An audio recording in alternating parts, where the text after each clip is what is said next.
কিন্তু এই কওমি মাদ্রাসার মানুষগুলি, এই ফুরকানিয়া মাদ্রাসার মানুষগুলি, এই মাদ্রাসার মানুষগুলি, মসজিদের মুয়াজ্জিন ইমাম সাহেব, আপনাকে, আমাকে, সকলকে, অনেককে, যারা মুসলমান, আমার মা যখন আমাকে বোরকা নিয়ে পাঠিয়েছেন, বিসমিল্লাহির রহমানির রহিম আমি যখন শিখলাম, আউযুবিল্লাহ শিখলাম, এই মানুষগুলির হাতে, এই মানুষগুলি আমাকে শিখছেন মৃত্যুর পরে মান রব্বুকা মান হাযা, মান রব্বুকা মান দীনুকা মান হাযাল্লাযী ফিহি।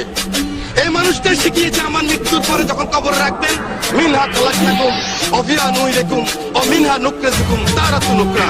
আল্লাহ মাটি থেকে তিনি এসেছেন, এই মাটিতে আবার তাকে রেখে গেলাম। সেই মানুষগুলিকে একটা জিনিস আমি দেখেছি, মাননীয় স্পিকার, এভাবে কান ধরায় এই মানুষগুলিকে যখন এই কান ধরায় পিঠের মধ্যে লাথি মেরে যখন পার করেছে, গ্রাম বাংলার লক্ষ কোটি মানুষ তখন কান্না করেছে। মাননীয় স্পিকার।